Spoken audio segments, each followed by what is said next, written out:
यहाँहरूलाई सर्वविदित छ। नवरात्रहरू एक वर्षमा 12 महिनामा 4वटा नवरात्रहरू रहन्छन्, जसमध्ये सबभन्दा उत्कृष्ट नवरात्र यही शारदीय नवरात्र, जसलाई शरद ऋतुमा आउने आश्विन शुक्ल प्रतिपदादेखि पूर्णिमा पर्यन्तसम्म 15 दिनको दिनमा विशेष 9 दिनहरू रहन्छन्। ती 9 दिनमा पनि दर्शकवृन्द दशमी सहित देवीको आराधना गर्ने समय भनेको सप्तमी, अष्टमी र नवमी, यी 3 दिन भनेको अत्यन्त महत्त्वपूर्ण दिन हो। साथसाथै माघ शुक्ल प्रतिपदादेखि पूर्णिमा पर्यन्तसम्मको समय, यसलाई पनि नवरात्रको रूपमा मानिन्छ। चैत्र शुक्ल प्रतिपदादेखि पूर्णिमा पर्यन्तसम्मको राम भगवान प्राकट्य हुनुभएको समय, जसलाई राम नवमीको उत्सवको रूपमा मनाइन्छ, दोस्रो नवरात्रको रूपमा व्याख्या गरिएको छ। तेस्रो आषाढ शुक्ल प्रतिपदादेखि आषाढ शुक्ल पूर्णिमा पर्यन्तसम्मको नवरात्र, यी 4वटा नवरात्रहरू भए। त्यस अन्तर्गत शरद ऋतुकालीनमा त्रिशक्ति जगतजननी जगधात्री काली माँको महालक्ष्मी, महासरस्वती र महामाया योगिनी 3 रूपमा प्रार्थना आराधना गर्नाले जीवनयापनको क्रममा समृद्धता र उन्नति प्रगतिको पत्र पक्षहरू अवश्य पनि लम्किन्छ। तसर्थ दसैँ सजिलो भाषामा दसैँ भनेर भनिन्छ, जुन कि शारदीय नवरात्रमा आउने यो महाउत्सव एक त शक्ति सञ्चयको अवस्था रहन्छ भने दोस्रो असत्यमाथि सत्यको विजय, सुख शान्ति समृद्धिको प्रतीकको रूपमा देवी भागवतमा व्याख्या गरिए अनुसार सर्वबाधा प्रशमनम त्रैलोक्यस्याखिलेश्वरी एवमेव त्वया कार्यम मस्मद वैरी विनाशनम, यसरी व्याख्या गरिएको छ। सप्तशती चण्डीमा पनि यसै गरी व्याख्या गरिएको छ। यस्ती दुर्गा माता जो हुनुहुन्छ, जसलाई ब्रह्माले विष्णुले महेश्वरले स्तुति गर्नुभयो, सृष्टिको क्रममा सृष्टि सारा सम्पूर्ण एक शून्यमय आकाशको रूपमा थियो, शून्य रूपमा थियो। त्यो जलमग्न पृथ्वीबाट माता जगत जननीकै आशीर्वाद र कृपाको कारणले गर्दाखेरि यो जीवनयापनको क्रम र समृद्धताको पक्षहरूलाई पनि प्राप्त भएको अवस्थाहरू पनि रहन्छ। तसर्थ आदरणीय महानुभावहरू, म यहाँहरूलाई दसैँको नवरात्र पर्यन्तमा गर्ने कर्म के हुन् र यसको विषयमा म यहाँहरूलाई प्रकाश पार्न गइराखेको छु। हामीले प्रथम दिन, द्वितीय दिन, तृतीय दिन एवं क्रम 9 दिन पर्यन्तसम्म हामीले यी नवद्वारको रूपमा पनि जुन मानिन्छ, विज्ञान परकमा पनि यिनीहरूको शुद्धिकरण गरी एक भक्ति रहेर माता दुर्गाको आराधना गर्नुपर्छ। माताको आराधनाको कारणले गर्दाखेरि हामी समृद्धता, शान्ति, अटल सौभाग्य स्त्री जातिहरूको लागि प्राप्त गर्दछौँ। तसर्थ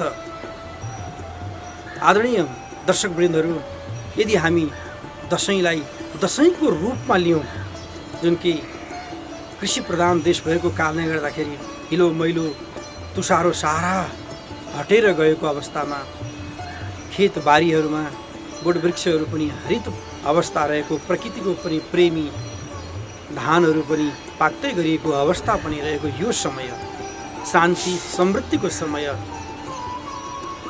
आकाश पनि अत्यन्तै सफा तरिकाले बगिराखेका ती सलिल हावाहरूको अवस्था पनि रहेको छ।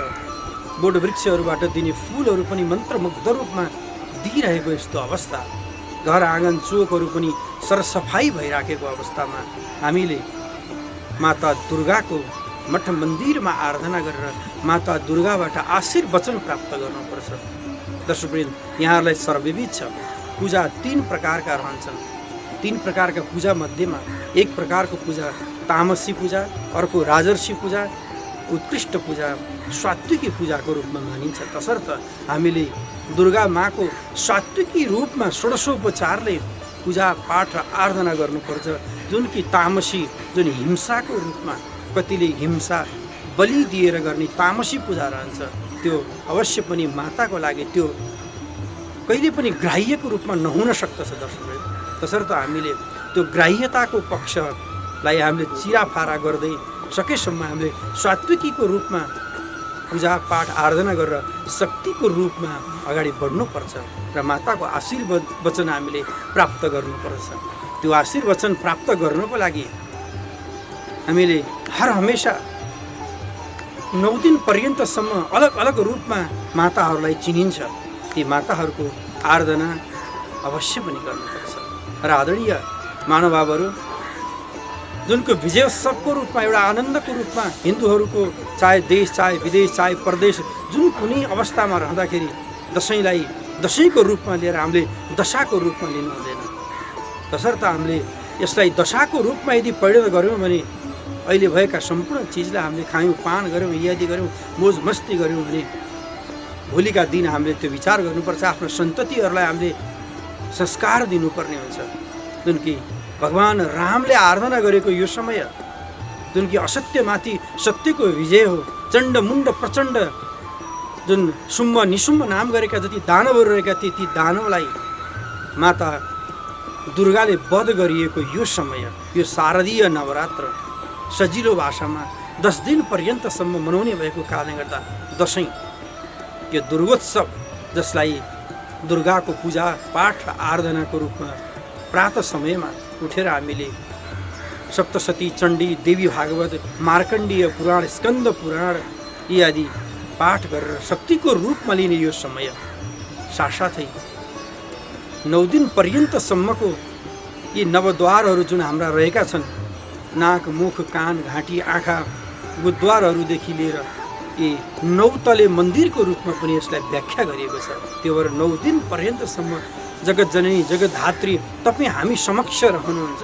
यो समयमा हामीले यदि हिंसालाई विश्वास गऱ्यौँ, असत्यलाई विश्वास गऱ्यौँ, जुवा तासहरूमा विश्वास गऱ्यौँ, मद्यपान यदि हामीले खानपान गऱ्यौँ, तामसी विचारबाट माताको आराधना गऱ्यौँ भने हाम्रो अधोगति भएर जान्छ। एकपटक पाएको यो जिन्दगी, एकपटक पाएको यो जीवन हामीले सार्थकतामा परिणत गर्नुपर्छ।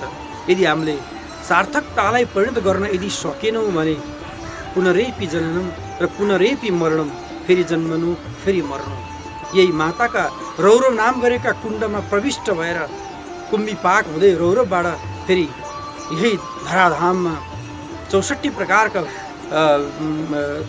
प्रकारको जुन सृष्टिको क्रम हामीले बिहोर्ने पर्ने भएको कारणले गर्दा मानव मात्रको उन्मुक्तिको लागि तपाईँ हामी समक्ष विजयोत्सव अर्थात् विजयादशमीको रूपमा अर्थात् शरदकालीन जुन शारदीय नवरात्र हजुर हामी समक्ष रहेको छ।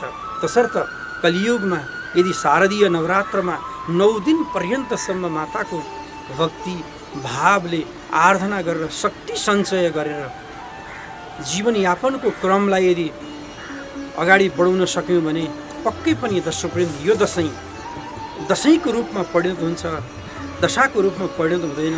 साथसाथै हामीले जीवनयापनको क्रमको समृद्धि, शान्ति, उन्नति, प्रगतिको पक्ष यदि माताको कृपा भयो भने अवश्य पनि हामी पुण्य मुक्ति भुक्ति प्राप्त गर्नेछौँ। मानवहरू कुपुत्रो जायेद्यपि कपि कुमाता नभवति, सन्तानहरू कुपुत्र हुन सक्दछन् तर माता कहिल्यै पनि कुमाता नभवति।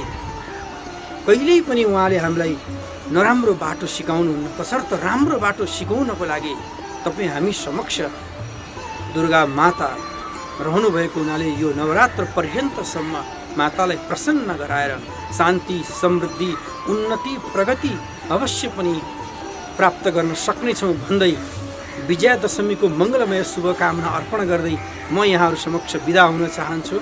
नमस्कार।